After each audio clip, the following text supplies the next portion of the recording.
This is a vlog of our family vacation in Bali. We stayed there for a full week, 8 days and 7 nights.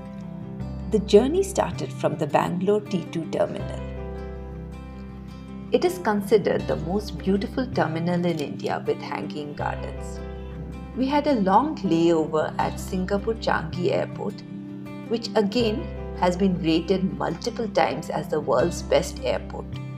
The orchid and the enchanted garden has a very relaxing vibe. The orchids are so colorful that at a first glance you may think it's artificial, until you get close and realize that they are all natural flowers. Then there is this butterfly garden inside the airport.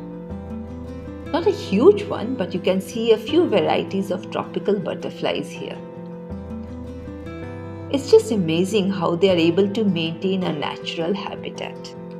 On the terrace, they have a sunflower garden where you can catch the planes taking off and landing.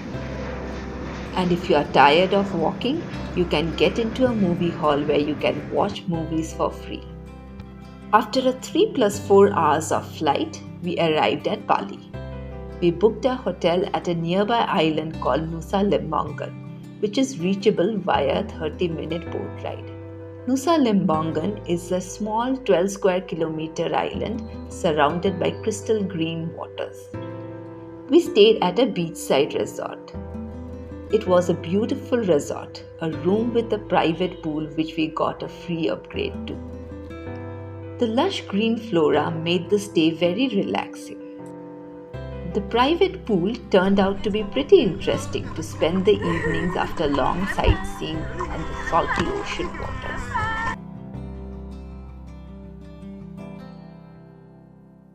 The island is just 12 square kilometers, so you can rent a scooter at Rs 500 a day and explore the whole island. This is predominantly an island with a Hindu community, and therefore there are several Hindu temples here with an architectural style that is unique to this region. This island is connected to another small island called Chenikan Island via a yellow bridge.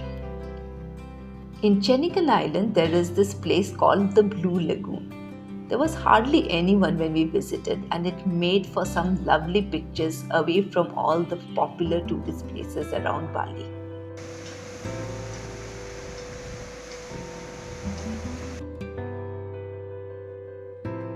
This place is called the Dream Beach, which is aptly named as you can watch the crystal blue-green water forever. One of the most common activities to do around this island is the 3-point snorkeling. My husband and daughter went for that, which was a 3-hour-long affair.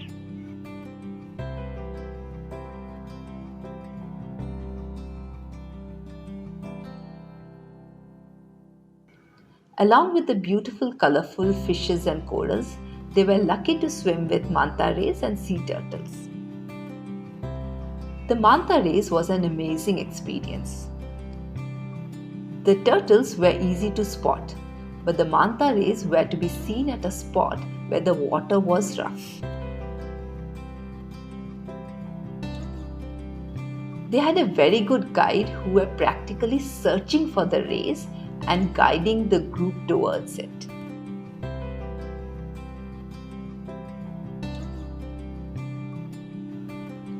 By the way, manta rays, unlike the stingrays, don't have a spine in their tail, and therefore they are not so dangerous.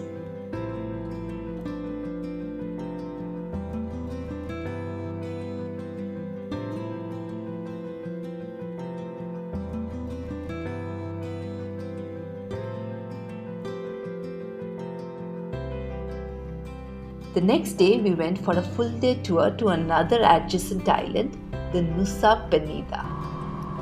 We hired a car to drive us around the popular breathtaking spots in the island. Nusa Penida is popular among tourists, and therefore the spots were relatively busy. On the east side of the island is the Atu and Diamond Beach. The color of the sea was simply breathtaking. We did not have enough time to climb down to the beaches. On the west side of the island is this famous T-Rex or Kelling King Beach. This one is a very hard trek down and up. For us, just sipping coconut water and taking a lot of pictures was enough. After lunch, we went to Crystal Beach for a swim. This was again a crowded place and not the most serene place compared to the previous two beaches. Nevertheless, a short swim and we were back to our island resort by the evening. Back in our laid-back Nusa Lembongan island, we went for kayaking amongst the mangroves the next day. After our 4-night island stay, our next halt was in Ubud. Ubud is considered as the art and culture center of Bali. We stayed at a small, intimate resort named Alam Jiwa. This is the main hall with the bedroom, a large balcony overlooking the farms. The place itself has a rustic old architectural feeling. The size of our villa was much bigger than we expected.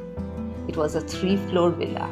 And this is the kitchen downstairs, which we did not have to use at all. And here is the top floor with a large veranda and a very large bedroom with a study. The property was quite old, but the location and the extremely helpful and friendly staff made our stay enjoyable. Yellow marigolds and red hibiscus flowers are everywhere around the complex, decorating the Hindu statues with lots of lush greenery and flowers all around the property. The environment of the resort was very ethnic, rightly representing the cultural and traditional theme of Ubud. The city center of Ubud is small and busy with tourists. There are lots of temples and palaces to visit, and having a dinner with a traditional dance performance is a common thing to do here.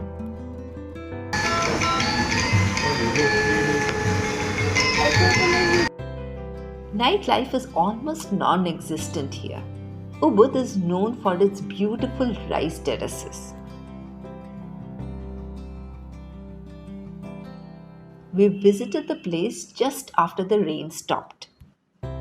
This made the green rice plants look even more scenic and the walk was very pleasant. Otherwise, this is a very hot and humid place in the month of March.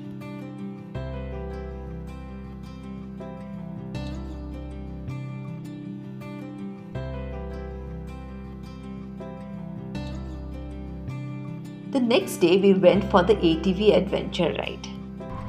The ride here is around 1 hour to 1.5 hours long and takes you around the streets, villages, rice terraces, and a custom-made dirt track. They had waterfalls, slush-filled tunnels as challenges as part of the track. I did not enjoy it so much as my husband and daughter did. I found the vehicle handling, turns and twists a bit intimidating for my level of comfort. But if you are up for such adventure, you will love the track.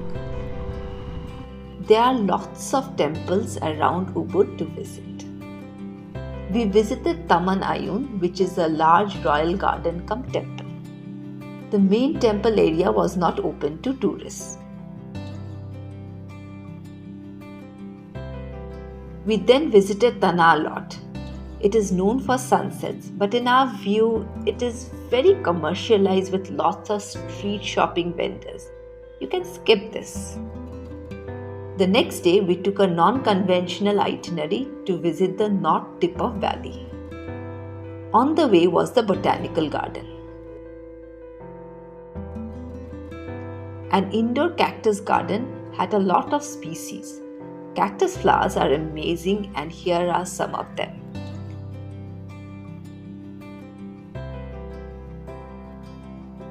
There was a medicinal plants garden too, which was very interesting. It was practically empty and it was a great place for a long walk. I wonder why such a beautiful place is not on the tourist map. Then after some more driving north, we reached the Gidgit waterfalls. This was another amazing place because again, there was almost no one. The entrance fee of 150,000 IDR per person was a bit high in my view, but it felt like a private property. We saw only two other couples the entire time we spent here.